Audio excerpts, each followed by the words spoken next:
Today's podcast is brought to you by Audible.com. Get a free audiobook download at audiblepodcast.com/Sorgatron Media. Over 75,000 titles to choose from for your iPod, iPhone, or MP3 player. This is Lightning Mike Quackenbush, the master of 1,000 holds, and you're listening to the Wrestling Mayhem Show from WrestlingMayhemShow.com. WrestlingMayhemShow.com. It's the best day of the week. Today is the day that you have chosen to listen to the Wrestling Mayhem Show. This is DJLunchbox, putting it the fuck down for you. Let's fucking do this. Monday night, you know it must be raw. Leaders being a whore and not wearing a bra. Seen his damn belt still spinning around his waist. I can shit better rhymes on what comes out of his face. Tuesday night and it's EC Dub. Michael Q Knoxville join the club. If you're sick of the shit, scream out boo boo. This ain't EC Dub and we can tell that too.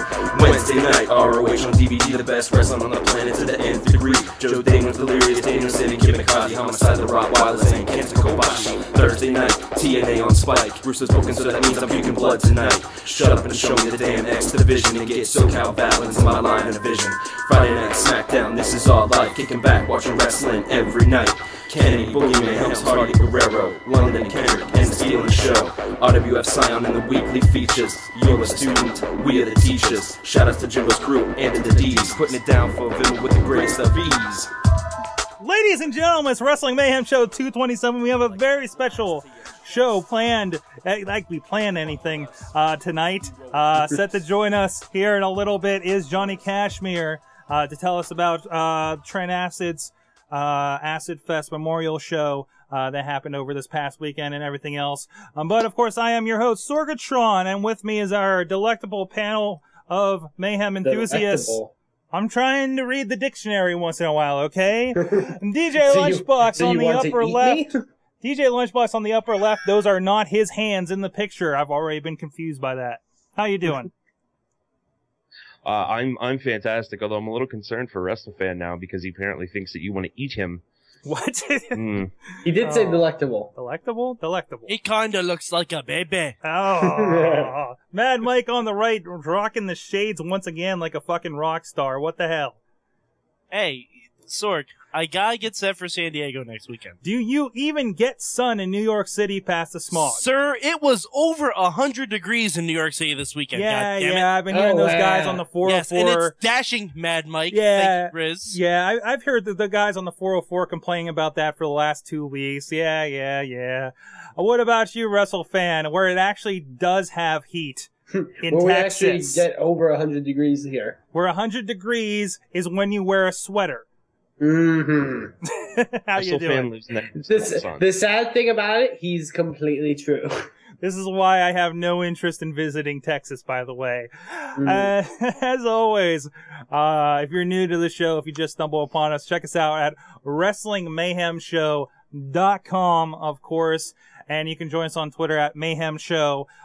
We have a lot of commentary and updates about the show right there. And of course, if you have any comments about the show, you can email us at WrestlingMayhemShow.com. You have to say that when you type it, though.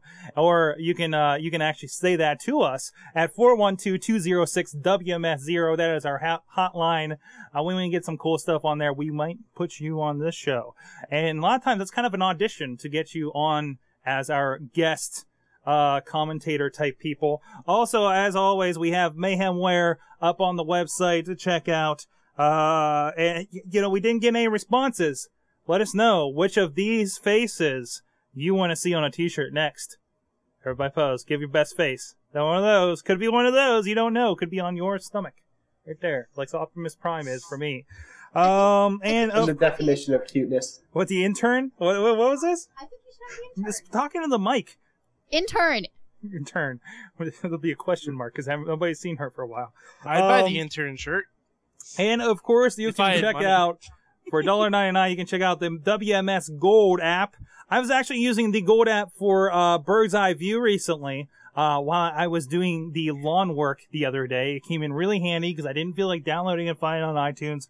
I just load up the app and go ahead and hit play, and then you can even get some bonus content a little bit extra video. There was a lot of yelling in our gold stuff for this week, it seemed. But usually not so much, you know. We also have dance parties. Dance parties seem to be the norm, because we're not going to play Lady Gaga on this program because it's too widely distributed, for one thing, right there. Even though we do have a special dance party on the WrestlingMayhemShow.com, all of our road trip videos from Cleveland when we went to Chikara, Will, including you're freaking me out, man. including somebody.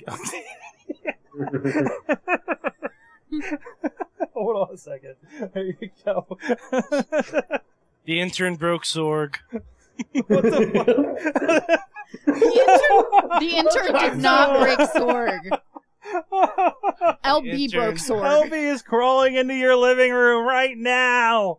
Oh my god. Yeah, I see it now. Oh, that was fantastic. You've been doing that for the last, 3 minutes? I know. I've been reading my notes. Ustream chat. I've been reading my notes. Your screen's all the way up there. I've been reading my notes, and you're like this big on my screen here. So.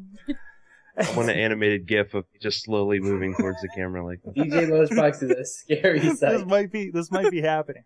This might be happening. Oh my god, what are we doing next? Somebody read a damn voice Viewer Yeah, mail? somebody read your voice. Somebody do this show, because apparently I can't read tonight. your voicemail and listen to your. But I thought it would take time to mark the 1 year anniversary of me writing into the show. Excuse me. I would say it has been fun, even with the number of death threats for my pro TNA stance. Speaking of TNA, where's this big announcement that was going to chance TNA forever? The only announcement should be Dixie, XX, announcing she sold the company to some investor that actually knows what to do with a wrestling company. I finally had a Monday off from work and got to watch Raw. What a waste of time. For the love of God, name someone GM. Hell, it can even be WrestleFan. Yeah! Oh, you would have That's WWE. I approve of this message. Secondly, the Brady family bunch spoof was god awful. What was up with Alicia Fox's axe kick? She needs a new finisher more than Mad Mike needs to lose the shades. Even Jericho. You got called out! You got called out! I thought it was Burkhead. I don't care. One of them. And working most Mondays and Thursdays. Well, have a good show. Until next time, I'm Sean, and I'm out. P.S. I have to say I enjoyed the emailer with the what the fuck WWE and TNA, but really Triple H. No. Oh, got a little. Sorry. There you go. He's choked up. But really, Triple H best heel during the double O's. Sorry, but that is a fail. I vote for Austin or The Rock. So with that being said, my question of the week is, who was the best heel in WWE during the past 10 years? Chris Jericho, because he punched a Nitro Girl. Past 10 years? Past 10 years. So since 2000. 2000, yeah. I'm gonna have to go with Edge.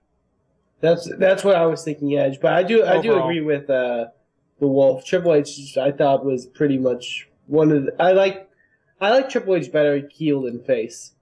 And hopefully, when he comes back from whenever he is going to come back, hopefully he'll be a heel. No, he won't be a heel. No, He's gotta take down Sheamus first. Guys, I got you. Best heel in the last 10 years? Vicky Guerrero. So do we want to read... She does have more heat than... She does. That's a fair point. So do we want to read this one? That I posted the Riz's email from this week on the website. I thought it was worthy of it. I want to kind of get back into that mailbag posting. It makes it easier to put content up there. But no, actually, I thought this was really good. We can read it real quick. We got a few minutes. WMS, I come to you with news. Finally, with news. Finally, this is me fucking it up. It seemed the day of or after a Wrestling Mayhem show, I noticed a tweet from the one, the only, Dixie Carter that was too good to pass up. From Dixie. Actually, do we want to role play this? Actually, Lunchbox, do you want to help me out with this? Do you have this handy? Yeah. Lunchbox knows Dixie Carter's voice more than any of us. Yeah, so. exactly. I think you should do that. To be fair, he only knows it when it's like muffled, like. Oh, that's fine. Only when it's in a pillow, but from TNA Dixie. Just finished watching the Lost series. Better late than never. I am more lost, but whatever. But I loved it. Not everything needs to make sense. And then, back to Riz. And then when I was about to die laughing from that post, who showed up? Captain Soma himself, Jeff Hardy. WrestleFan, I'll be Jeff Hardy. Yeah, Mike say Jeff Hardy. Okay, go ahead. Warning, spaces are not included. Love it, TNA Dixie. Not everything needs to make sense. Now back to Riz. I know there are some people that do enjoy Lost. I myself never watched the show. But from the reports of the final episode and the rest of the series, I have come to the conclusion that yes, TNA is like Lost.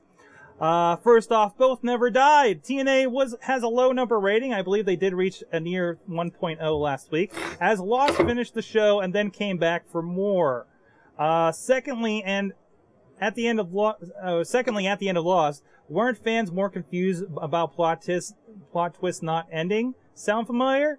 Thirdly, TNA is like watching a plane crash happen every week. It's horrible, but somehow people still watch it happen.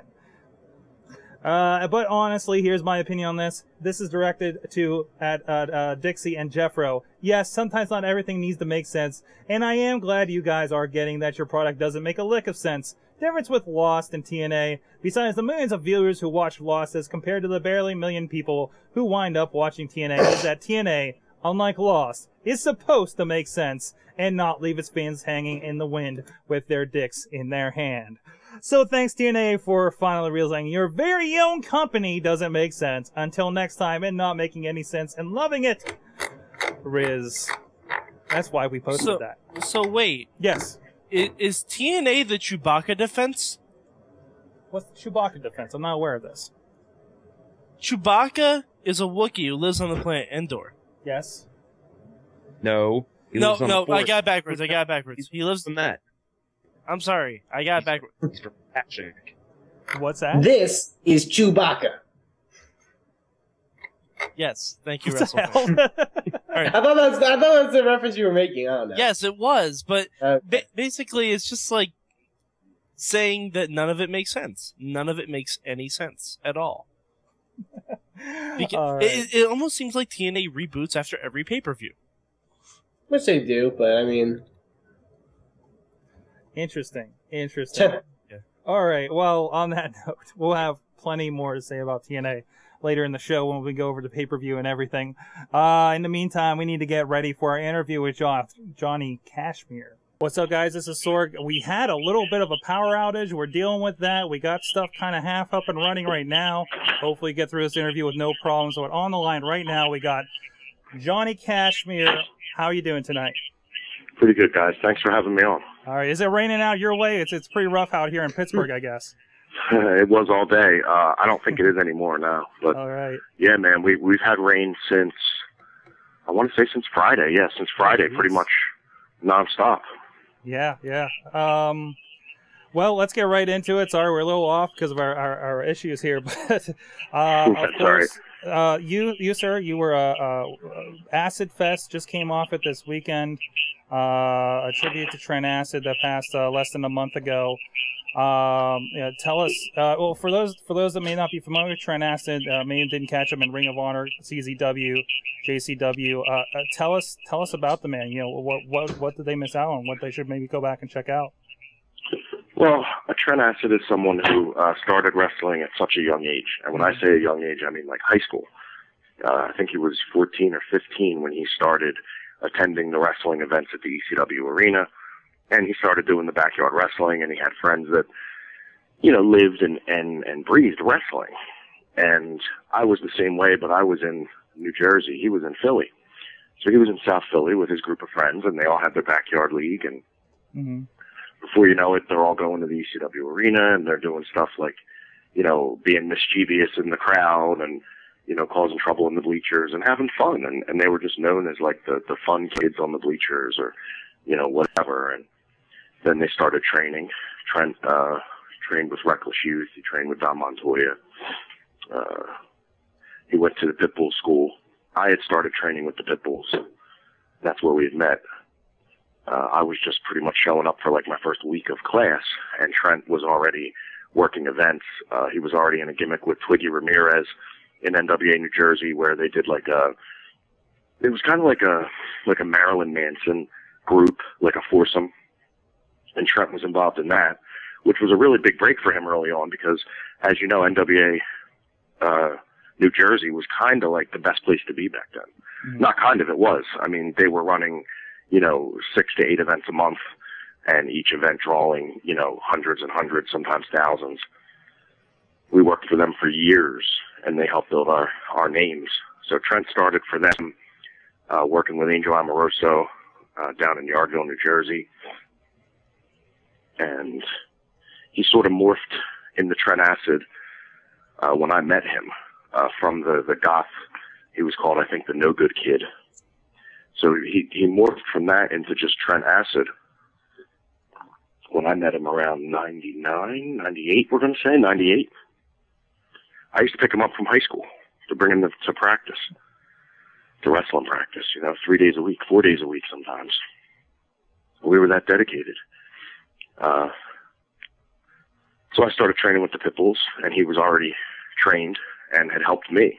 He would stay after class when the Pitbulls would leave by 8 o'clock, and then we would stay till 10:30, and that's when we really got the training in. We would train with guys Trent would train me, and Mike Keener, the ECW referee. Lon Starr was there back then. A whole bunch of different, whole cast of characters. And, just learning a little bit from everybody. And Trent is someone that really spent a lot of time helping me. I don't know if it's because we both had the Italian genes, maybe because we both kind of grew up with an absentee father, but we just had a connection early on. And, it just made it through. We had a friendship. And I remember this was, 99. The Pitbulls ran an event in their hometown of Hamilton, New Jersey. And it was Trent Acid in a match, a singles match. And I was the Pitbull student, and I was not ready to be on events. And I had said to them, hey, would it be okay if I managed Trent tonight? He thinks it's cool if I manage him. Why don't you let me manage him?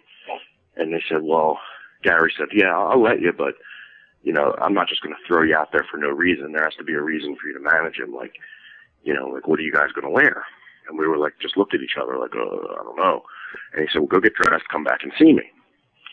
And me and Trent had just started being friends at this point, so it's not like we coordinated our outfits or anything. And we went and we just got dressed, and we had identical outfits on. We each had these black slacks and black boots, and this gray and black, almost checkered, vest, the kind of vest you would wear underneath a tux, if you were going to a prom or something, you know what I mean? And we both just happened to have the same one, the same derby hat, and it was uncanny. And we looked at Gary, and he went, oh, guess you guys just thought of this now to ask me, right? He thought we were playing a trick on him, hey, let's bring our matching outfits, and at the last minute we'll get them to put us on together. He didn't realize it was a total, we just happened to have the same outfit. So I worked with him that night as his manager, and he said to me that night, he said, I want you to be my manager all the time. He said, that was great. That was so much fun. I said, that was fun. We really had a great time out there. And they had 400 people, 500 people, so it was a good crowd, a WWE-style crowd, good reaction. So we caught word that Donnie B, the booker of NWA New Jersey, now he's Nova from ECW or Simon Dean from WWE, his twin brother, identical twin, is Donnie B. And he would, run the event that Dennis would run for NWA. So he was looking for a new tag team, and he was going to call them, I think it was going to be Lips Inc. He said either Lips Inc. or Backseat Boys. And we were kind of well, we hate them both, And he was oh, well, we'll see. So he picked Trent first. And then someone had told me to go talk to Donnie. He wants to talk to you. So I went up to him. Hey, it's Johnny. Nice to meet you. I said, oh, yeah, I want to put you with Trent. I want to make you the Backseat Boys. This whole deal. It's going to be 4 of you. And, this whole thing and dancing. And here I am, this, suburbanite white boy from New Jersey that had never even, had no life experience. And he's telling me I'm going to have to go out there and dance and do everything that I've never. I'm mortified. But sure, absolutely, yeah, I can do it. Now Trent's out there; it comes natural to him. He doesn't have to think. Meanwhile, I don't know if you ever saw My Blue Heaven, Rick Moranis and Steve Martin. Can't say Did you ever see that? No, can't say I have. Me and Trent used to say that was me and him when we first met. You know, the one real uninhibited, fun, crazy, out there, and then the other uptight, you know, scared of his own shadow, and that was me. And we started tagging, and I'll never forget the first time we went out. I think it was Egg Harbor Township, and they had like 500 people, and they dimmed the lights, and they played, you know, "You Are My Fire." That's so, you know, it's like real corny. So we come out as bad guys. Thank God they made us bad guys, and you'll see why in a minute.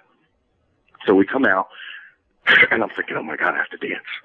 So I start doing what I can only describe as like a hop. We'll call it the white boy hop I was doing, and it was awful. And I turned around, and I tripped over the ring steps and just wiped out. It was bad. Now, if we were good guys, it would have been like when Typhoon came through the wall. Do you remember that? The Shockmaster. Yeah, it would have like ruined me. It would have been like, oh, we can't take these guys seriously, but we were bad guys, so it helped. So we went out there, and Donnie loved it so much that he said, I'm not going to add anybody else. We were like, whoa. He was like, I'm going to manage you guys. So he did. And we started wrestling everywhere. Trent was doing a great singles run in CZW at the time. He ended up in Japan. I ended up in Japan. He ended up winning the Big Japan Junior title. So did I. He won the... what's that? Is that you, Wrestle Fan? Yeah, sorry about that. Oh. Wrestling fans making a burrito, and it's ready. So anyway, you know, we did the backseat thing, and we didn't look back. And we brought it to Japan. Mm-hmm. And we ended up on MTV for Sunday Night Heat. It was on my Facebook just a couple weeks ago. I had it, the clip. We did that. We did a couple dark matches for WWF. I think Trent did 1 or 2. We did a match for TNA on one of their first pay-per-view. I think it was their 11th ever Wednesday night pay-per-view. We did a match. We've been around the world together, you know, not just Japan, also all throughout Europe, Amsterdam, UK, you know, even Alaska, the Caribbean. You know, it's to the point where you almost can't think of a memory without a minute. I mean, I like to, we always said we were, you know, brother type, but we were closer than brothers. We were like identical twins almost. Like we had like a, you know, like almost like a psychic connection, you want to say, you know, a spiritual bond. And, you know, we looked out for each other. And there was a lot of times when no one else was looking out for us. And there was a lot of times when we were making bad decisions, you know, but we had each other. And it was like an umbrella. You know, everyone else out there is a singles wrestler. They have to fight for themselves, sink or swim. Me and him have each other. It's so much easier. You know what I'm saying? Yeah, yeah. Now, it's only easy if you get along with the person, obviously. And a tag team only works if it's 50-50 down the middle. That's another trick. You know, you can't have one person thinking, oh, I'm the team, the other guy isn't. And Trent never thought that about me. There were times I used to hear all the time, oh, you know, Johnny's the Marty Jannetty of the team, and Trent's the Shawn Michaels of the team. And I think to myself, did I just get compared to the Rockers? You know, like, is that in any way a put down? I'll take that.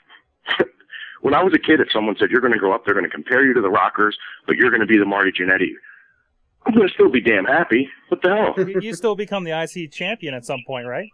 Mm-hmm. There you go.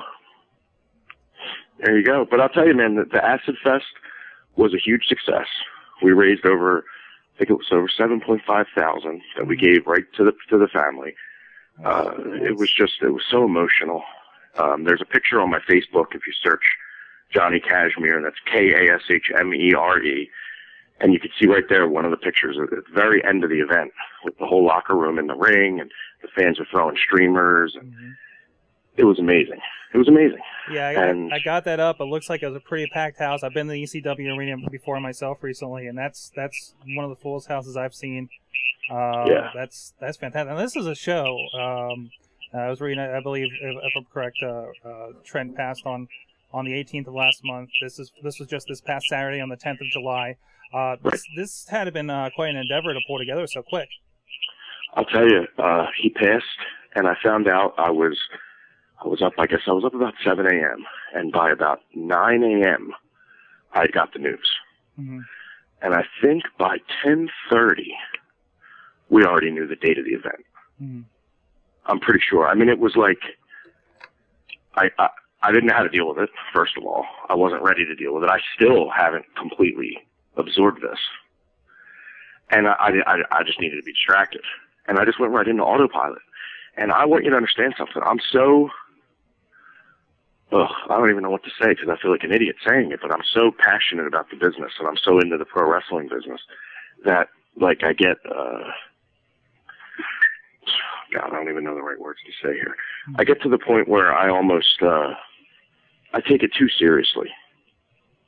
And that's sort of what happened there. That I'm so, like, wrestling so deeply embedded in my psyche that when something tragic happens and I just break in half, I just go into running a wrestling event. Like when I was younger, I would just go in my room and play with my wrestling dolls and make a wrestling event with them. So it was like, I didn't even have a choice. I didn't even think about it. It just happened. It was autopilot, just complete autopilot.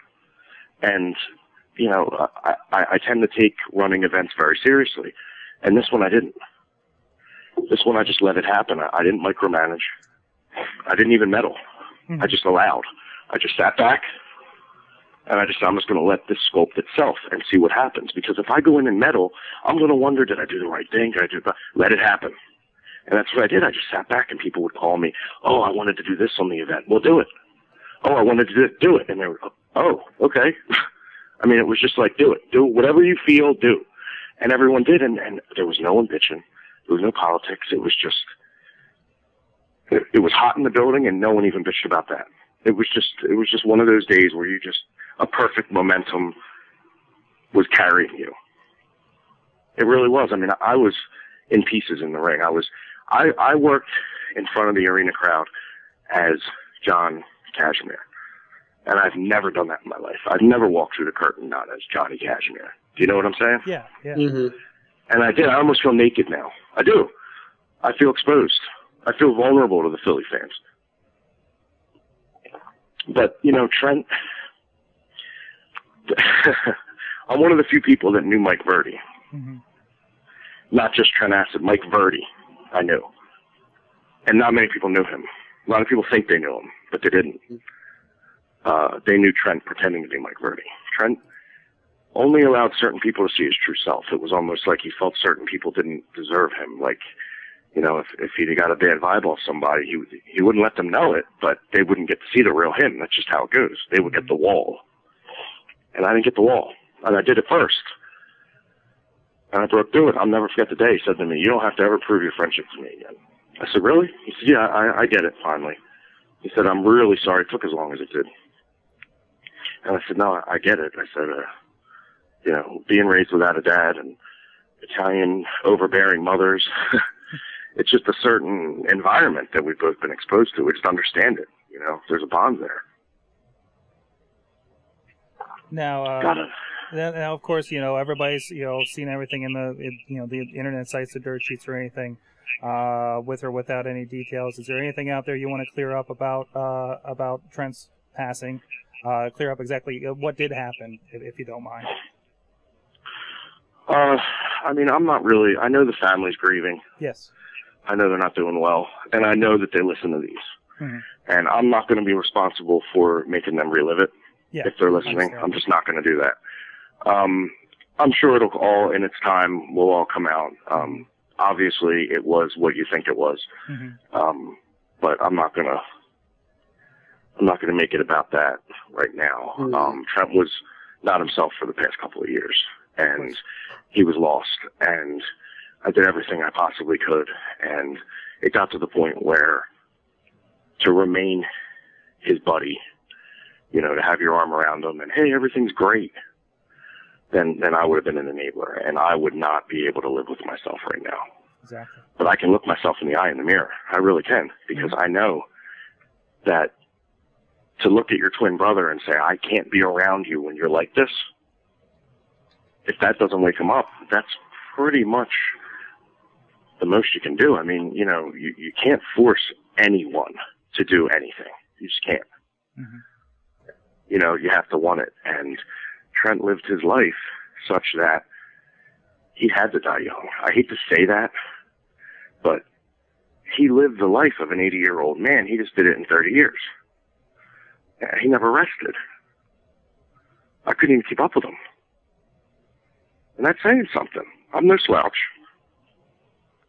But, I mean, he just was always on the go and never slept. And I could call him any hour of the night and talk to him. And even if he wasn't awake, he'd pretend he was. Lousily, but he'd pretend. He tried. You know, and you'd get talking, and before you know it, it's been 3 hours. Mm-hmm. You know, I miss that. I don't have that anymore. That's important. Of course, this is a business. You know, unfortunately, the story is too commonplace. We talk about way too much on this show. We like to have fun on this show. This happens too much. Do you have any words out there to people that, of course, this is probably the hardest business I think anybody could be involved in. And do you have anything out there that people, you know, young guys in the business, people in the business, that how, you know, to cope with this? I think you had some great words there. I mean, I think the only thing that I can responsibly say to the young guys in the business right now mm-hmm. is, I don't want to come out and say leave the business, but make sure that you have another foot somewhere else. Mm. You know, you don't want to end up 30 years old and realize that, like me, I left college because college wouldn't give me off, you know, 3 weeks in a row to go to Japan. How dare them not bend over backwards for my big Japan pro wrestling schedule, you know? So I dropped out of school. And, I regret that. I loved going to Japan. It made a man out of me in a lot of senses, but, you know, there's days you wish you had gone to college. And I don't want to see kids thinking that wrestling is as glamorous as it used to be, you know? MMA is what's more glamorous now, obviously. And I don't want to see kids going into wrestling, getting into drugs, and that's not what it's about. Wrestling, as pure level wrestling, is entertainment and it's sports. And drugs don't fit into that at all. But with the media and the internet and the way everything's been, everyone knows everything now. You can't keep anything a secret.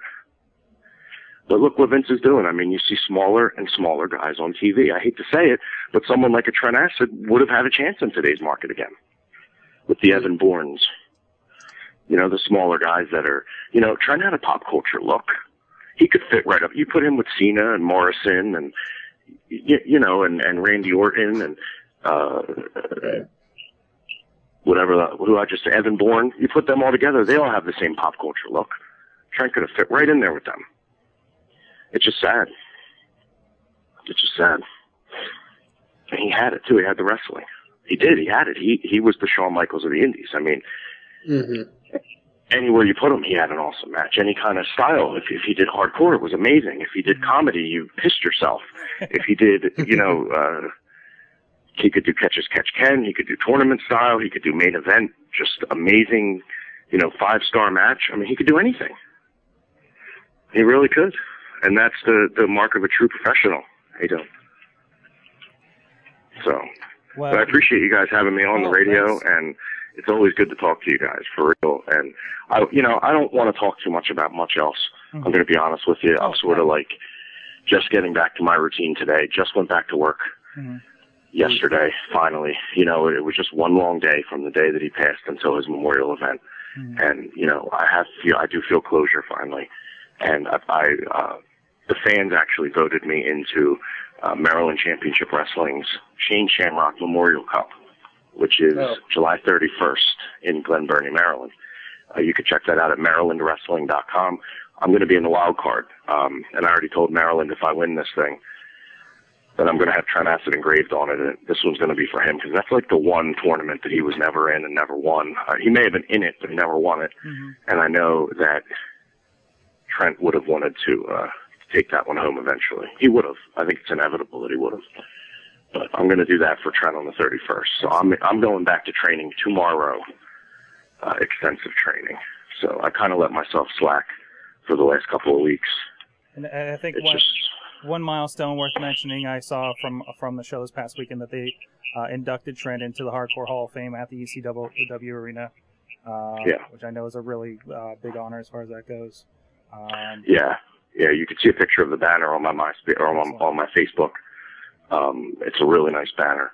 We opened up the event with inducting him in, so the banner flew the entire event right there. You know, his entire family was there.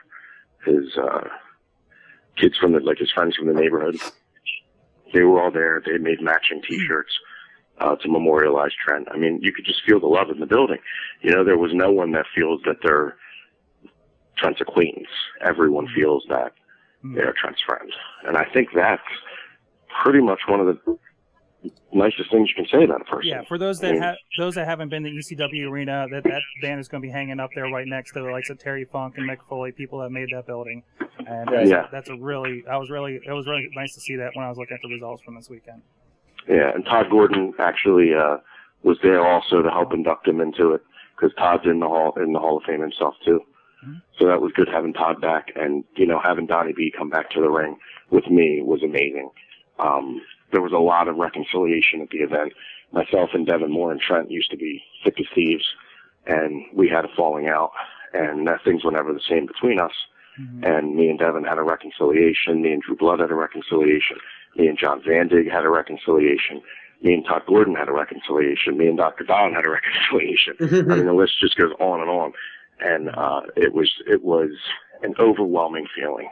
And I think that Trent smiles knowing that he's responsible for so much reconciliation. And I think that it's almost like he's the Anakin Skywalker of Philadelphia pro wrestling. You know, he had to die, but he restored balance to the Force in Philly. He really did. Everyone's working together now. My heat with CZW is gone. My heat with DJ Hyde is non-existent. My heat with Mike Burns is gone. My heat with Rob Feinstein's gone. I have no heat with anyone. I don't have heat with Gabe Sapolsky. I don't have heat with Ring of Honor. I don't have heat with anyone anymore, and it feels great. And I told the crowd this, and I'll say it here, I'm not trying to go to WWE anymore. I'm not trying to go to TNA or even Ring of Honor. I'm just trying to have fun. I'm just going to do what I'm doing and enjoy myself. And if they like what I'm doing and they say, oh, we want to give them a chance, then sure, great, fantastic. But I'm just going to have fun and just honor Trent by enjoying myself out there, because I took it way too seriously my first run. I want to go out there and just have fun this time around and, you know, explore different aspects that I didn't get to explore the first time around. And now I have a new tag partner, Matt Walsh, and we're called Vanilla Man Candy. And he thought of that, by the way. He was on the beach with his girl, and he said a girl came up to him and said to the girl, "Oh, girl, that's some Vanilla Man Candy right there," or something like that. And he called me up. He said, "I got her name." I said, "What is it?" Oh God, yeah, that's it. Excellent. But it's interesting because now I'm the veteran taking the new Matt Walsh under my wing, the way Trent did with me. So it's like the circle of life, paying it forward. I get to now mentor Matt and hopefully get him to where Trent got me in a few years. So it's kind of poetic in that sense. Excellent. For those that, you know, of course, there's been a great celebration of Trent's life. Is there anywhere you recommend? I don't know if the show's going to be available anywhere else, if he was filmed or anything. Do you recommend anything for people who want to go and check out Trent Acid and his career? Yeah, they can go to my YouTube. It's just youtube.com/Johnny Kashmere, KASHMERE, and then check my favorites. And I have playlists. And one of the playlists says, you know, Best of the Backstreet Boys, and it's got a whole bunch of our matches, a whole bunch of our music videos. Or you can go to YouTube and you can search Trent Acid. You'll find a bunch of his singles matches. Or you can also check out the Trent Acid pay-per-stream on www.hybrident.tv, HYBRIDENT.tv, and that has I think it's like 7 matches that you get of Trent's. It's like $4.99, and all proceeds from that go towards the Acid Memorial Fund to the family for the funeral. So you can always check that out. Now, the DVD will be available within a week or two. They're probably taking pre-orders now, for all I know. It's at rfvideo.com. I'm not sure, but I think it'll also be at smartmarkvideo.com. I'm not really sure how we're distributing it just yet. I want it to reach as many people as possible. That's all I care about. You know what I mean? Excellent. Thank you very much for joining us. It's been great talking to you and hearing about Trent. Thank you very much, and we hope to keep out for you soon. Thanks, guys. I appreciate it. It's a good thing you're doing. All right, thanks a lot. And that was Johnny Kashmir. Thank you very much for joining us here on the Wrestling Mayhem Show. It was a huge interview, absolutely fantastic. And now, a little bit of music. Do you like Scott Pilgrim versus the World? I know it is not yet, but the answer is yes. We all do. We all love it. And these guys, former Fat Boys, they love it so much that they got their hands on the soundtrack, released their album, and called it Songs Inspired by the Scott Pilgrim versus the World soundtrack. I know, right? It's a little ridiculous, but it's a great song. It's called She Needs a Superman by She Needs a Superman, and in brackets, Anthem for Ramona Flowers, and in double brackets, also rejected from Scott Pilgrim vs. the World. It's a great song by former Fat Boys. You check it out, and if you want to hear more of what I, DJ Lunchbox, am listening to, go over to last.fm/user/DJ Lunchbox/library and check all that out.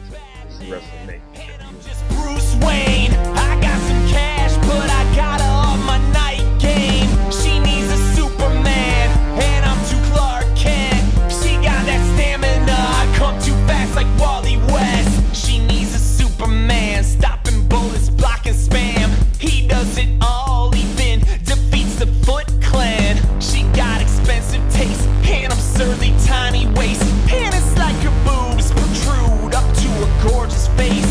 She's like a Barbie doll, Wonder Woman, brass child. It's like she can't exist, it's like I'm on the X-Files. It's not a porn flick, no, but she makes porn chicks look just like the girls who were born with no tits. She's ridiculous, some villains up to vicious tricks, cause no girl that looks like this means that when she gives me a kiss is twisted, resistant, is overloading my system. I'm lifted into her mission. Now listen, this is my admission, because she needs a dark phoenix, but I'm just Jean Grey. I'm a flaming human torch, and I think she thinks I'm gay. She needs a He-Man, and I'm just Prince Adam. Without my sword of power, I just keep the villains laughing.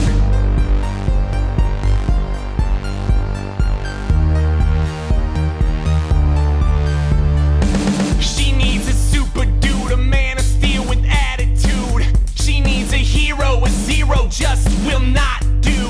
She needs a super guy, someone who can make her fly. Take her up into the sky, cause she's already oh so high. She needs nothing, she's something, she's my serotonin. I pretend we're just friends, I'm failing this experiment, cause I'm staring and not her eyes. Her spandex suit lets nothing hide. I'm just an average guy, I think I need a new disguise, a new persona. She's my Ramona Flowers, I suspect she's got powers. She's skating through my mind when it's locked after hours. Then there's my knives child, the girl I've got now. She'll probably have a cow and wanna take my new girl down if we go out and hit the town. She needs a Spider-Man, and I'm just Peter Parker, even with the symbiote. She wants me a little darker. She needs an Iron Man, and I'm just Tony Stark. She wants someone to shock her, but I just ain't got the spark. She needs a superhero, she needs a freak in nature. She needs something special, the average Joe just cannot date her. She needs a Superboy, a couple clones just to enjoy. That's probably not enough love, she'll probably need a couple of toys. She needs a Justice League, she needs a whole team. Gather the Avengers, she'll take them on in full steam. Talking Tony and Peter and Bruce, Steve and Carol, Jessica, Drew. She's into girls too, there's nothing she won't do. If you only want a 3, she'll just laugh kinda sweet. Then she'll leave telling her no's like pressing Control-Alt-Delete. So please, please appease her every women request.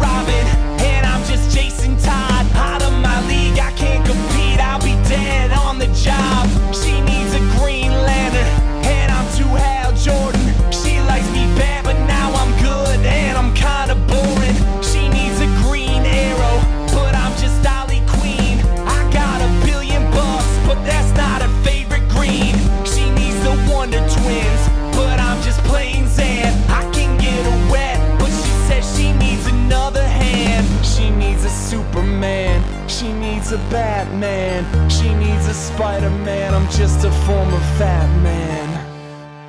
Amigos, you're listening to the Wrestling Mayhem Show. And in case you forgot, my name is Armando Alejandro Sumi Estrada. Ladies and gentlemen, introducing the one, the only. It's the men of the Wrestling Mayhem Show at WrestlingMayhemShow.com. Look at this. Look, we got our own Santino bunch going on here. Right there. It's a story of your boy Santino. He was here with the lunchbox and a fetus. MG. Of course, Riz, as you saw, Riz has joined us with video this time. Then Riz joined us. We're going to get into with both Sorgatrons. It's been a crazy and the night. power went out. The power went out. Yes, it did. But thankfully, it stayed up for our interview with Johnny Cashmere. It was a pleasure to talk with him. It was great. It was great to hear about everything going on there. But let's pick it up. Let's talk about our sponsor this evening, Audible.com. You can get a free book thanks to Wrestling Mayhem Show and Sorgatron Media at audiblepodcast.com/Sorgatron Media. It's a 14-day trial. It's one free audio book. You can cancel anytime in that 14 days. Keep the audio book. It's yours forever. I tried it. I got an audio book. I canceled because I wasn't ready for it. But then I was ready for commitment with Audible.com, and I've rejoined it. And I've also, just for me rejoining, apparently they decided to roll out the perks as I get all of my notifications now that the power is back up on my phone. But there is this fantastic new Audible.com app. We've talked about the Android folks have been having it for a while. But here it is here for the iPhone as well. There's also a BlackBerry version. So if you have a phone that's in this decade, you have no excuse to try Audible.com. Now, what's nice about this is, we talked about this earlier on the Awesome Cast, of course, is you have instant access to everything you've bought from Audible.com right there. It's a little bit of everything, a little bit of Lynchpin, a little bit of Chris Brogan Trust Agents. And not only that, but it will search your iPhone if you have already used the iTunes to port over your audiobooks, and it will sync right into there. And there's nice little achievements. Do you like badges? Intern, do you like badges? I like badges. She likes badges. I like badges. So she's probably going to listen to a few more audiobooks because there's listening stats and there's little levels you can get there. Sorg, you're worth it. I'm going to totally do this now. She is. I'm pretty sure you can share accounts. Anywho. But you can check that right now, audiblepodcast.com/Sorgatron, and you can get a first book. And what first book can they get there, DJ Lunchbox? You mean Mad Mike? You mean me? Right. Damn it. Or who was it? You're the one we're proving that's Sorg, culture. and I listen to things that are read to me. You're the one we're proving that's culture. What would you recommend for the people out there, Mad Mike? Okay. There's this book that I'd recommend My Dad Says by Justin Halpern. No, I'm sorry, go ahead. Sorry. I fucking hate all of you. Okay. God damn it. Alright, well this isn't exactly an example of culture, but it's an example of if you like the Wrestling Mayhem Show, and you like very foul-mouthed individuals telling all sorts of weird, fucking crazy stories, you should download I Hope They Serve Beer in Hell by Tucker Max. It's honestly one of the funniest books I've ever read, and they made a movie of it not too long ago, and the movie is even more fucking hysterical. Just from Tucker Max himself, this is how he describes the summary of his book. My name is Tucker Max, and I am an asshole. I get excessively drunk at inappropriate times, disregard social norms, indulge every whim, ignore the consequences of my actions, mock idiots and posers, sleep with more women than is safe or reasonable, and just generally act like a raging dickhead. But I do contribute to humanity in one very important way. I share my adventures with the world. Now, if you want a little sample of this, we do have that ability. quiet. You can't say fuck in here. We can't say fuck in this casino, but prostitutes can run around selling themselves all over Vegas. Prostitution is legal in Vegas. Saying fuck isn't. That's horseshit. Can you say horseshit? Is it legal for horses to shit in Vegas? I honestly have no idea how we didn't get kicked out. As much fun as messing with the dealers was, you can only have so much fun with a dealer. What was more fun were the people who gambled at our table or watched us. These two women stood near the table, one very young, the other very old, and obviously her mother. Junior has the sex drive of a bull elephant in mating season, so he immediately perked up. I'm gonna go hit on her. Dude. I think you got the idea right there. Narrated by Tucker Max himself. This is going on my wish list right now. I'm not lying to you. What? That is one of the tamest parts of the book. I swear to Christ. Everyone listening to the Mayhem Show should use their free book to download this book. You will not regret it. I guarantee you. This is going on my wish list. Unfortunately, I've already used my credit for this month, but I will be adding this to the wish list. Go check that out. There you go. I hope they serve beer in hell by Tucker Max. 5 hours and 46 minutes can be yours for free of this. There you go. And the best part, he's a lawyer. He's a lawyer. Wait, actually, that sounds kind of like some lawyers I've heard about lately. So, hey, I'm just saying. I'm not saying. Anyways, what? Nothing's happening. Nothing's happening. We're on with the show. Riz, hey, Riz is here. How you doing, Riz? Hi, Riz. I am here. How's the weather over in your neighborhood? Because it's shitty here. Yeah, it's pretty crappy. All right, let's see if we can get through this without Mother Nature objecting. There was. Let's go right into the pay-per-view. What happened this weekend? Victory Road. Surprise! Let me please start us off. Whoa! One at a time. Here's the thing. So WrestleFan, as he's wont to do, sends me this YouTube video. It's a bunch of preview videos for the TNA pay-per-view. I saw that as well. Past weekend, right? Yes. Which one was it? Victory Road to Glory? Yeah. What? I don't know. What is it? Victory Road. Fuck it and fuck them. All right. Now listen. I watched all of it. I watched the hype for the Pope angle match and the shit with Abyss and I watched it. And something really strange happened, and I'm not very happy about this. Oh. And WrestleFan can vouch for me because I texted him later that day and said, I'm really pissed because that looks good. What the fuck, TNA?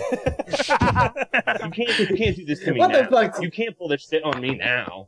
Alright? It looked really good. And, oh, for the love of... Damn you, TNA, for putting on a good product. A partially good product. Kinda. It was a good product. It was a good pay-per-view. I enjoyed it. If the pay-per-view started at the Hernandez-Morgan Cage match, it would have been an amazing pay-per-view. Yes. Oh, yeah. Everything before that You was gotta shit. have a low card. Come on. Well, go ahead, Sorg. But no, that was my point. You gotta have. I mean, you can't start off with, the greatest fucking match. Everything can't be TNA perfect. always starts off with the greatest match. That's true. They did start off with. They like to start off with Ultimate X. I didn't know this is Ultimate X 20. Yeah, that kind of sucks. Yeah, and it didn't end with someone grabbing a fucking belt from the X. That's the thing. Really if we want to run down each match, we'll start with that one. Did you really expect that? Go ahead. No, did you really expect that when they put a submission stipulation there? Then why put the fucking Ultimate X in? That's what I'm saying, Mike. I agree with Mike.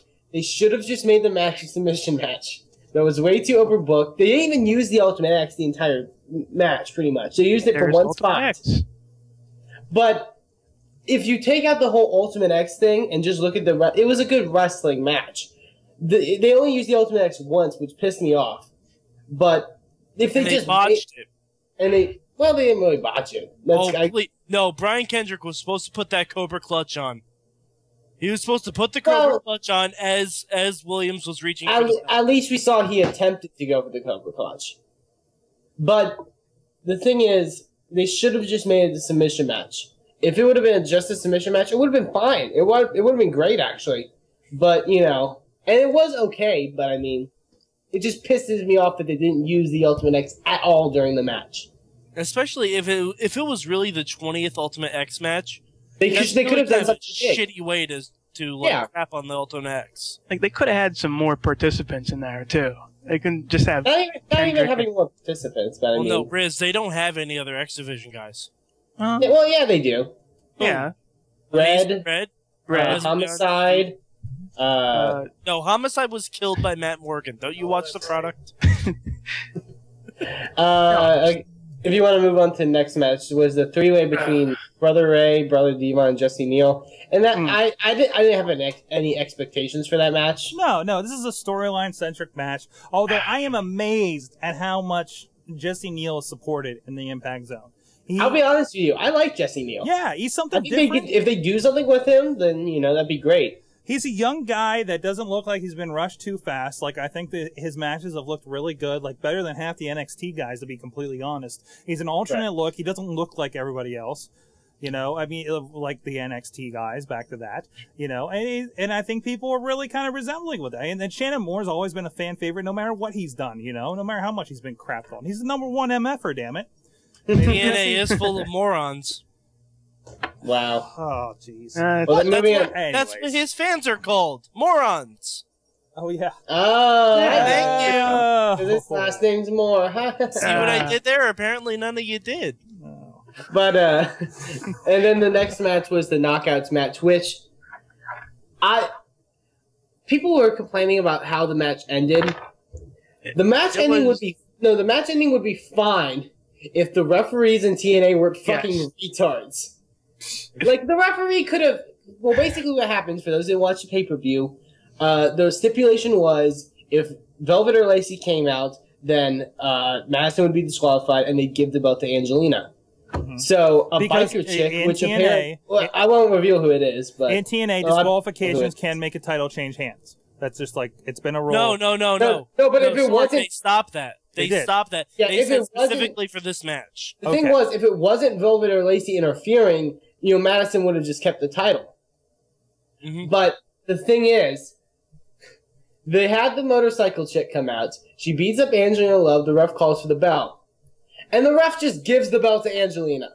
Like, he could have at least asked the chick to take the mask off. This is the second time that Angelina's won the belt just by someone handing it to her. Yeah. That's true. Yeah, this is true. Pretty true. The referee's just like, oh, yeah, it's probably one of them. I'm just going to give it to her. Like, what the fuck? Like, seriously?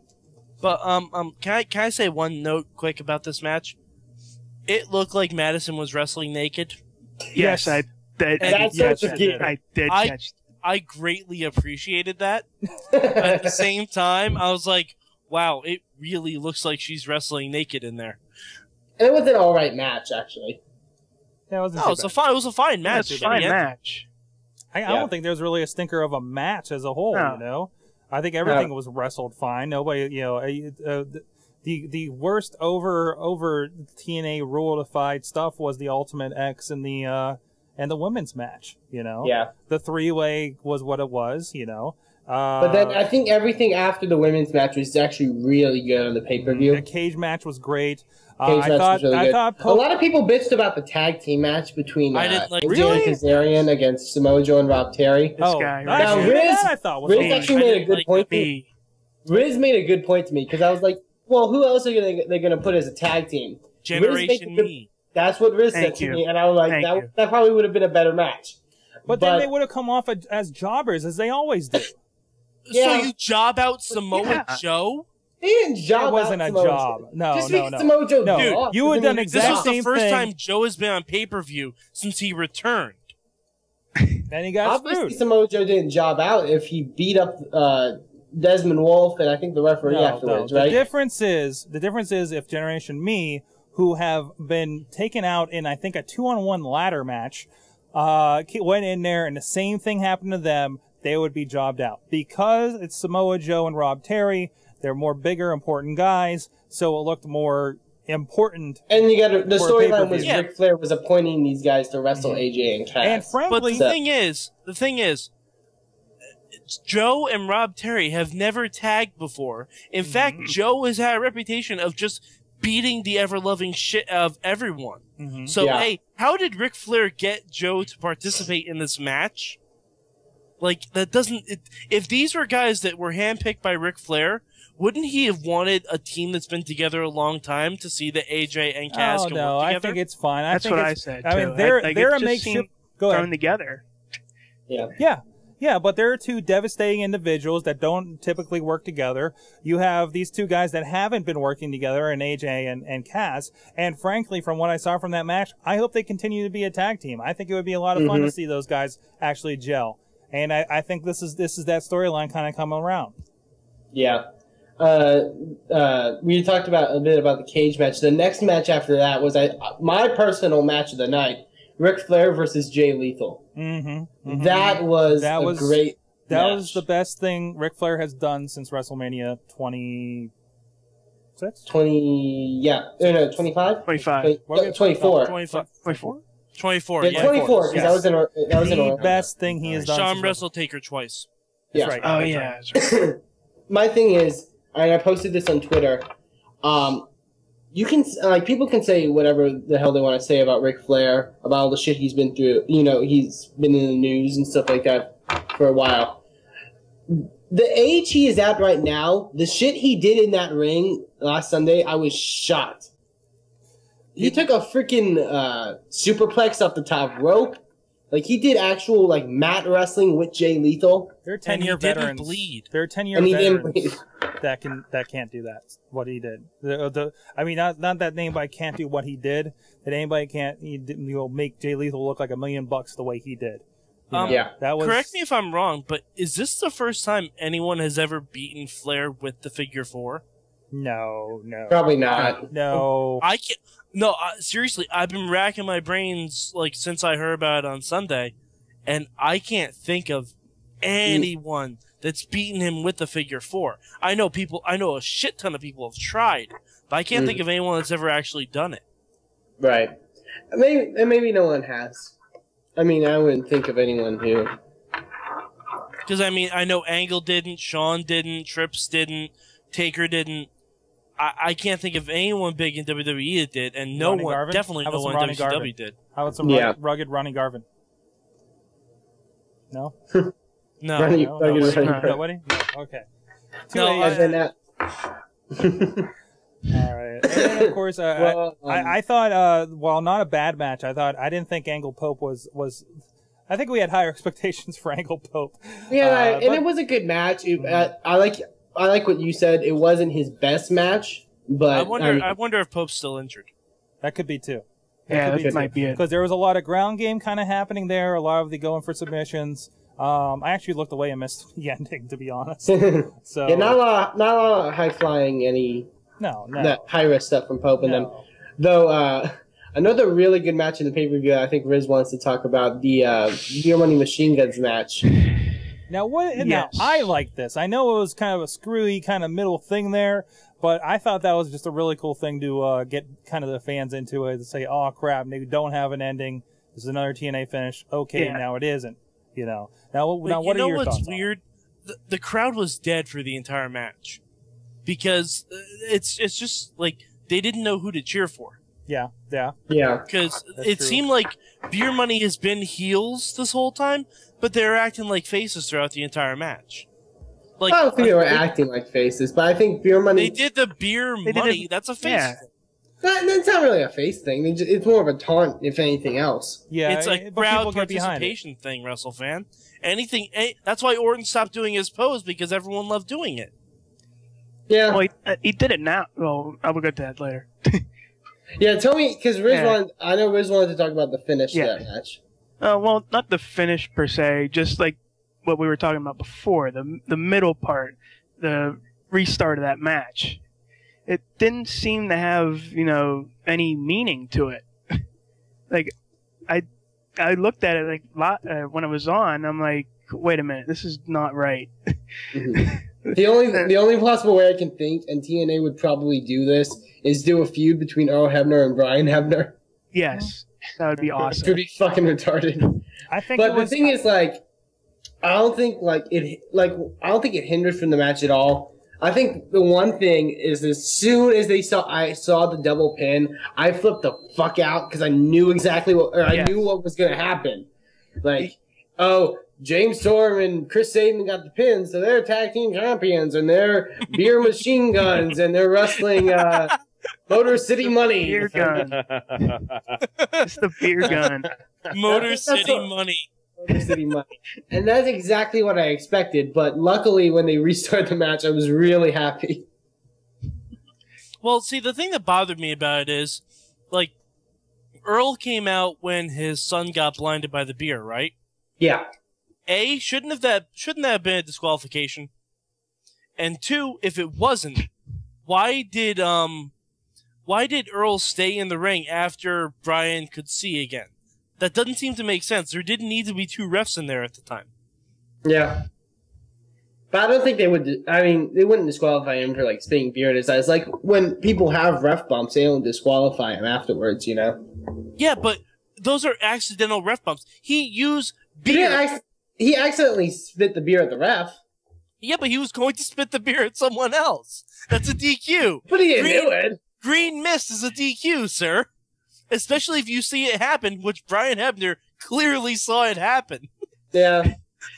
Good point. But then, I don't drink that much, but how long does it take to get beer out of your eyes? Because he lasted a long time trying judging from experience, Rez. It does not take that long. So actually, it was better because I remember a year ago, it was a year ago at the last Victory Road, it was like beer money against Booker T and Scott Steiner, and they did the beer spitting spot, and like the ref, or I think it was Earl Hebner, wasn't even like in position, and he felt like he had beer in his eyes. Either way, I thought it was an entertaining match. You know, whether you agree with the finish or not. it was a great match. It was a great match. You know. But and of course, what did you guys think? I thought the 4-way ended weird. You know what? Weird. This isn't the first thing this has happened. Actually, didn't last month have a very lukewarm ending to it? Like this has been the trend with pay-per-views main evented by Rob Van Dam. It's been a very lukewarm. I mean, I don't know if they're just having different endings. Maybe we're used to if Rob Van Dam wins the belt, we get a frog splash, something cool happens. But it really just seems like, oh, it's done. Yeah, I could see them. I wish they actually did more with the whole, you know, whatever they do. Which actually, for those that didn't read the TNA spoilers, you know, something interesting to look into for this week's Impact. But I wish they actually did that at the pay-per-view. But I mean, yeah, I'm actually gonna say those because I actually wish I didn't read the spoilers. Don't read Sorg, the spoilers. Sorg, I think we lost Riz. Yeah, we did lose Riz. I'm going to try again back here in a second. But yeah, the end of the 4-way, it just seemed like they didn't know how to finish it. Yeah, and it was such great build. It was a decent match. It was a lot going on there. Hi, Riz. Welcome back. But you know, it bothers me so much that they're playing up this hardcore Abyss thing. And then they remind everyone that he can't use his weapon during the match. Which is weird. Like, Taz need to shut the hell up about that. Because guess what, Taz? He can use it. It's a fatal 4-way. It's a fatal 4-way. It's not elimination. Who the hell are they going to disqualify? Yeah, exactly. Exactly. Yeah, there's a logistical problem when it comes to that. But TNA has always kind of had the alternate rules. Like we mentioned before, there was the belt changed hands during a disqualification with Abyss Sting a couple years ago, and apparently that was NWA rules. That was NWA. Yeah, that was before NWA It was after. Rules. It was after they changed up to TNA Championship. I thought. No. Abyss never got a shot at the TNA title. It was always the NWA title. What? No. Yes. Yes, sir. Right, I want to look this up then. Yes, sir. But Kurt Angle was the first TNA champion. For the longest never time, we didn't that. think TNA had disqualifications because things would go so far. Yeah. You know? But the thing is, they would say the referees would give leeway. Yeah. So, oh, we're TNA, we're badass, we're giving leeway. Okay. Okay, whatever. So, other than that, I mean, let's be honest. As far as pay-per-views go with TNA, this was a pretty good one. Yeah. This was a step in the right direction. Please don't do TNA when I think you're doing Which the ratings, right. The ratings for Last Impact actually went up and I think they reached like a 1.1. I think they're hitting a stride now. Is it at 1.0 going against the LeBron James fuck that stuff going on TV, going up against it, which I've heard people, not heard people, but seen when like TNA has a low rating and how they make the excuse of they're going against whatever. TNA, that's what happens when you put wrestling on your show. And not all these bullshit segment crap, okay? Exactly. Well, aside from that, I do want to bring up something else that's coming up that I am very excited about as far as an alternative goes. Lucha Libre USA is coming to MTV2. I found out about this last night. I don't know if we've heard rumblings of it in the past few months, but this is the first time I've seen it. Like any real physical evidence of it. There is actually a preview episode they did over on MTV's website. Over at, just go to mtv.com, look up Lucha Libre USA, and it has that. It looks like they're going to have full episodes on it, so if you don't have MTV2 or just have better things to do on a Friday night, you can go check that out there. I actually got to watch a preview when I was up in upstate New York. Looks very interesting. It's a lot of the AAA talent. Was it so if you don't get a lot of Lucha Libre, which I personally I can like turn on my TV and watch it every Saturday afternoon. Well, you're so close to the border. Yeah. Well, no, but for those that don't get it, it's a real treat. I've watched it on Univision before on my dad's DirecTV back in the day with Chachi. I think I have Galavision or something on my package because I have like an obscene package with Verizon. I'm stuck in until the end of the year. Watching more Hulu and Netflix than anything. That's a side story. That's for the awesome cast. But another thing is announced for their episode. It features two former TNA knockouts. Actually, Lunchbox's favorite Awesome Kong will be making a return, as well as former TNA knockout and everyone's favorite psycho bitch Raka Khan. TNA's favorite, or Kurt Angle's favorite psycho bitch, Raka. Amazing. Well, Big chocolate bonbon is coming back to TV. I have not caught up on my WrestleLicious, but I will be trying to keep up on the Lucha Libre. I haven't even watched the Half Pint Brawler stuff. That's kind of motivated, to be honest. What's that? I think we're having a little feedback. Yep. Yeah, a little bit. Yeah, it's on Will's end because it's bouncing back and lighting him up. Wow. I think he fixed it. Anyways, let's move on with it. He fixes it. Jim Ross was removed from the intro last night. Anybody notice that? I noticed the new intro, but I did not notice that Jim Ross was taken out of it. Yes. I noticed that Michael Cole was put in, but I did not notice Jim Ross was out of it. Oh, no. Jim Ross was taken out, but Michael Cole was put in. Yeah. Well, to be fair, they reworked the entire thing. They did.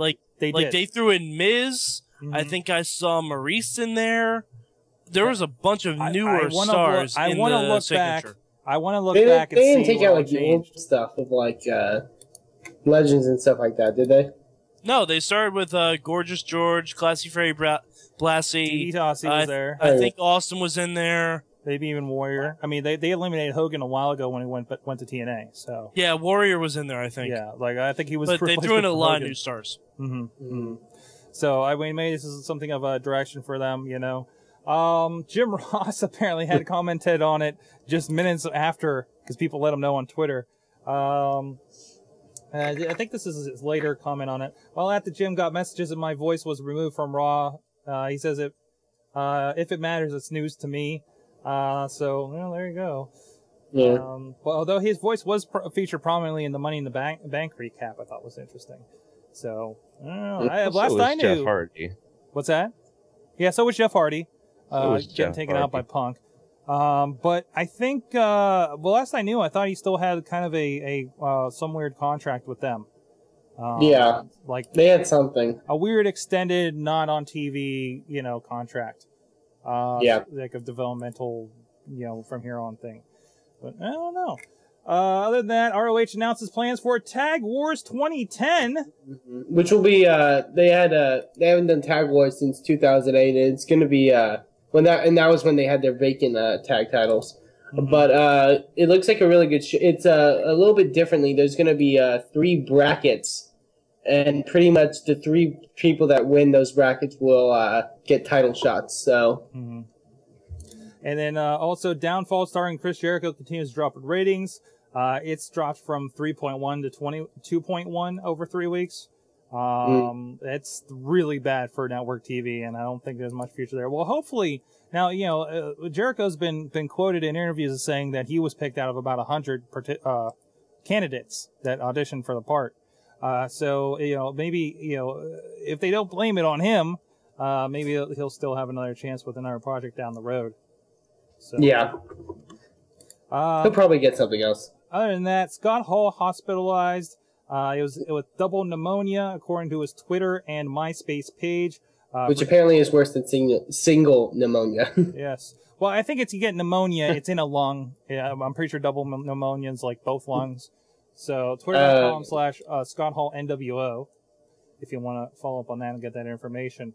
Of course, most of these are from ProWrestling.net, these stories. Let's see what else we got. Also, there was an update on Ricky Steamboat. Jim Ross provided the update, according to ProWrestling.net. Steamboat out of ICU and should be released from Tampa Hospital in a few days. Should be good to go in a month. So, good to hear that he's getting better. Shane McMahon's new investment project. Of course, we all have been kind of wondering what he's been up to.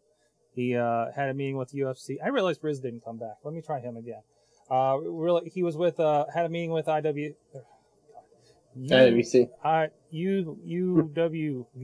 Oh God, UFC, UFC. Those guys. That's right, UFC. Oh, I just had a complete breakdown. Shit. Anyways, Riz, we hear you. Oh, there he is. Hi. Off button. Can you hear us? Can you hear me? No. All dropped. He said his wireless sucks. Oh, it's his wireless?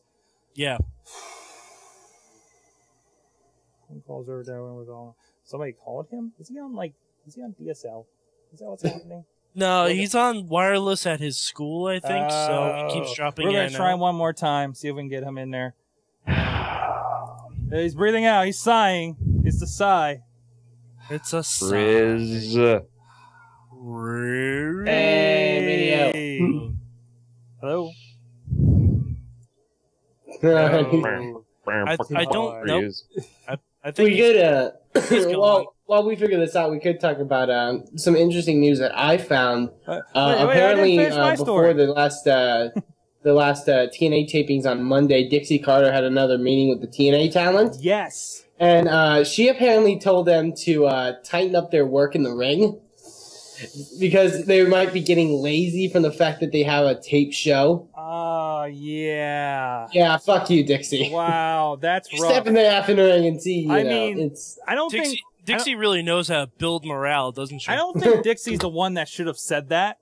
I think if anybody, Hulk Hogan should have said that, or somebody who's actually wrestled. If Hogan or Bischoff said it, I don't think it would have been a problem. But I'm not a pro wrestler, but I would think if I was a pro wrestler, whatever you think of his ring ethic, but I think I would take that line from Hulk Hogan over Dixie Carter. Yeah, apparently a lot of people in the locker room are really pissed off about whose only wrestling experience is in the bedded ring with DJ Lunchbox. And apparently, even though even for a long time that he said he's not going to work for TNA, there is rumors about talks of Dixie Carter trying to bring in Paul Heyman. Yep. Presumably for the whole ECW storyline. Supposedly there have been rumors of bringing in Paul Heyman for how long's TNA been since maybe like 3 years. No, yeah. 8 years. For 8 years, every single year, there's at least 2 stories about TNA supposedly in talks with Paul Heyman. One of these days. One of these days. Okay, I'm not going to spoil anything because probably no one cares about this, but I'm really pissed at TNA for the fact that Desmond Wolfe has been demoted to Explosion. Ooh. According to the tapings tonight. Does he take on Bertha, whatever? A lot of love. He's teaming with Magnus to take on Amazing Red and Suicide. Well, have you looked at Desmond Wolfe lately? I would rather be in Bryan Danielson's shoes than be Desmond Wolfe. It's really sad. Bryan Danielson went out, even if he never comes back to Raw, he went out spitting in the face of the WWE champion and saying, "I'm better than you." That's the greatest that's a better send-off than Ric fucking Flair. That was like a birthday card from WWE. Wow. That's awesome. That's like a circle jerk for ROH marks. There you go. I mean, come on. Yeah, it's ridiculous. I hate what they've done with Desmond Wolfe in TNA. All right, to step back to the one I didn't finish, Shane McMahon is investing as an investor in International Sports Management, which is a Cheshire-based agency for cricket stars and golfers. Go Shane McMahon. I'm sure there's money in it. Have you guys seen the trailer? Money. Have you guys seen the trailer for Legendary with John Cena and Danny Glover? I haven't seen it. John Cena is going for the Oscar on this one. I think it actually looks kind of good. It's an amateur wrestling movie. It's an amateur wrestling, feel good sports movie, Basically, from what I saw from the trailer, John Cena's in jail for some reason. His very younger and thinner brother, I think he's trying to stick up for himself. So he starts teaching him amateur wrestling, and Danny Glover's there fishing for some reason. He's a crazy old kook man that gives you words of advice, I'd imagine. But it looks interesting. It's a WWE Films labeled project. It's another direction. This will not be 12 rounds. I guarantee you. It's a whole nother demographic. I'm curious to see how it goes. But I'd say interesting for John Cena. Interesting to see an amateur wrestling movie. I had this marked, and I'm glad I did because I forgot about it. Awesome Kong on her Twitter a few days ago. I had this marked as July 8th. This weekend, I'm starting the outline for the children's book I'm writing. Very excited. Wow. So there's something. That's all I can say. Wow. Oh, Lord. And I hope she comes on to talk to us about it. Please. Yes. Let's see what else we got here. Oh, there is one last thing, and I think we need to head out of here. Technical problems be damned. Micro Championship Wrestling, because we know my history with midgets. But I apologize. You can see the video of this. It's mcwusa.us. But guess who's doing the promo for them? Hold on. Stone Cold Steve Austin? Is it a Greek person at a wedding? Is that who's doing it? Greatest of all time. But if you're looking for the greatest in midget wrestling, Micro Championship Wrestling is the greatest midget wrestling of all time. We've got the big man, Meatball. We've got Demo, who I call Demomania. We've got Justice, Bliss, Huggy Cub. Yes, Hulk Hogan. Somehow they roped him in to promote this midget wrestling. They sound like people from American Gladiators. What? Justice, Blitz. Well, let's see. What are they? I think they're having a show in Texas. Oh God. So that means I gotta go to it. Somebody's got to cover this. Booking info, MySpace. I don't know. They won't tell me where they are. And halfway through this, he starts accosting a midget. There he goes. Go check that out. mcwusa.us. WrestleFan, let us know how that goes. I'm sorry, Lord. I can't find well, I found this because there was a press release about a show coming up. Booking info, maybe. My brain hurts. Who doesn't want midget wrestling? Let's be serious here. So we know you don't want to interview any more midgets. For me. No, I'm done with that. We'll send somebody else. So Hot Wheels is never coming back on again? Well, Yeah, okay. I went to that event Sunday night, and Hot Wheels was running sound. I was doing some work with Digital Horizons there at ringside. Apparently they let him choose the music, and he was getting jiggy with it. It was about 5 minutes before the show started, and Baby Got Back. Or no, or was it Baby Back? Is he still in there? Is it Baby Got Back, or I Like Big Butts? It's the same song. Man, Baby Got... Come on, Sorg. I'm so late. No. It was an interesting intro to a wrestling show. Especially seeing him dancing back there. Okay, good. Micro Championship Wrestling's from Tampa. Tampa. Something with a T. Tampa, Good. Texas. Something. Thank God, now I don't have to go to it. There's a superhero midget? Of course there's a superhero midget. Of course there's a superhero midget. Come on now. Más y menos sin podemos. Wow. They have a detail as to what you get when you book them. 6 to 8 MCW superstars to do with what you wish. Okay. Oh my God, are you serious? Sorg, Deal with what you book midgets. Just book them for something. Sorg stock. Book them to sit on your dinner table like Mickey Gambino wanted Silent Ninja to. Maybe we should see if there's some midget wrestling we can book for the 5-year anniversary of Wrestling Mayhem show. Oh my God, That'd yes. be amazing. That would be amazing. And they have to dress up like each one of the like they're like mini Sorgatron. No, you know what you do? Doc Remedy an 8-on-1 midget wrestling match. Yes! Should I wrestle a midget? Should I wrestle those 8 midgets? You know, he's being trained. We could probably work something out there. All right, on that note, anyways, we got to get out of here. Guys, please tell me, before the power goes out again, what the hell did you learn from Wrestling Mad Mike? God damn, why'd you start with me? Because you're in the upper right corner. And you got those stupid sunglasses on, and it's nighttime out your window. It's obvious. I learned that Miz doesn't care about black people. This is the second black person with dreadlocks that Miz has injured in as many weeks. Oh wow. Oh, that's bad. That's really bad. DJ Lunchbox, save us. Midgets make everything awesome and better and awesome. And now we found a veritable midget receptacle where we can book X amount of midgets. Midget receptacle. I don't know if receptacle is the word you're looking for. Oh no, it is. It is precisely the word I'm looking for. And it's like the fountain of youth. I've been searching for a midget receptacle my entire life.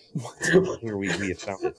And we shall do with these midgets whatever we wish. It's like, and oh boy. I don't want to know what you're doing with the midgets. See, I want to know everything you're doing with the midgets. The way he explains that, somehow in my mind I picture a little bad guy receptacle like in Gauntlet.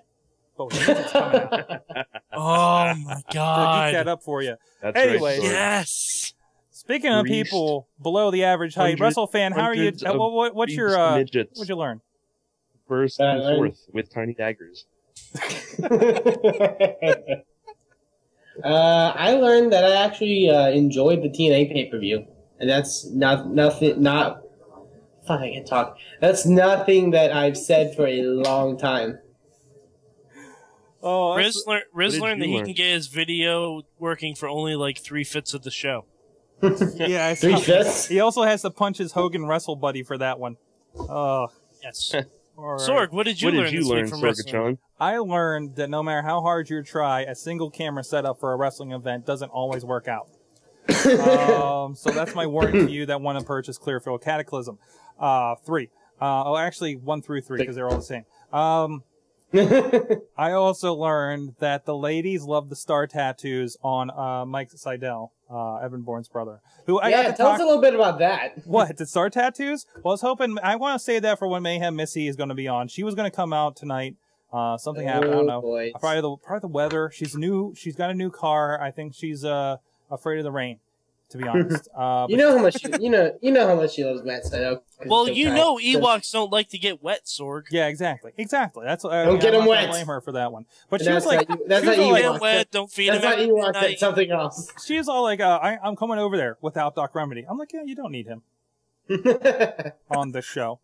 Anyways, she loves Evan Bourne, because he's so tiny. So Mike Seidel would be perfect. What? What'd you say, WrestleFan? He called Mike Seidel tiny. He's not big at all. Seidel. He's a little guy. I mean, the dude comes up to he you. He is a little guy. It's well, the guy came up to me and he was asked he had his camera and he was like, hey, he was talking to Sorg's belly. He was basically because that's how high basically. And he was like, it was like, hey, can you film my match? And anybody else would be like, who the fuck are you? I'm not going to film your match. I got my own job to do, mediocrely. But, in the back of my mind, but I'd be nice about it. But then luckily the man is wearing his own t-shirt with his name on it and a picture of himself, which I thought was interesting. I'm like, really... you're so-and-so. Oh yeah. So the best thing is, he actually does shows for, Pro Wrestling Respect.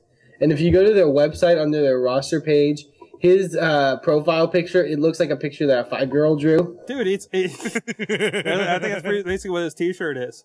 But the ladies love the guy. He's like this little guy, and he has the star tattoos and the other scary thing. Some wrestlers have cornered the 14-year-old girl market.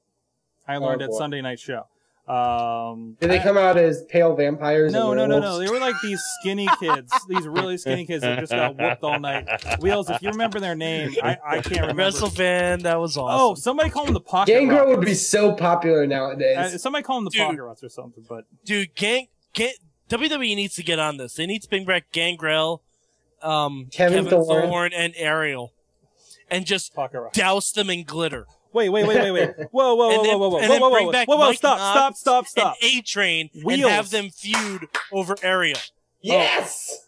The Wheels was agreeing with my Pocket Rockets, but he originally wrote Pocky Rockets. Pocky Rockets. Tell them if you see them at the next show, I'll be at the next show. I'm going to tell them they should change their name to the Pocky Rockets and become the official Mayhem Show team. Pocky Rockets. Anyways, ladies and gentlemen, please check out our stuff if you haven't turned this off already. WrestlingMayhemShow.com, Twitter @MayhemShow, of course. You can send in the comments because I'm sure there's plenty you can say about this show. By the way, if you have turned this off by now, you're a communist. Good times at WrestlingMayhemShow.com for all you commie emailing bastards. Or you can call us in your Russian accents at 412-206-WMS0. Okay. Thank you very much to Johnny Cashmere. It was great talking to him tonight. A good time was had by all, I think, except for Rich when he dropped off. Thanks, guys. It's always a good time. I don't say this enough. You guys make my Tuesday nice. Especially on nights like this. Aw, Sorg. I know, we usually keep this for the anniversary specials. But he's not talking to us, Mike. He's talking to the fans. Oh, fuck. Never mind. Which includes me, because it's in my name. What if I'm a fan of the Wrestling Mayhem Show? Because technically, I still don't think I'm a co-host. Even though you've co-hosted a lot of the shows. The paperwork got lost in the mail. That's all I gotta say. Ladies and gentlemen, we'll see you guys next week. Who knows what's going to happen next week? Hopefully Mother Nature's still not against us. Shit's going to get real. That's right. Well, Shit just got real.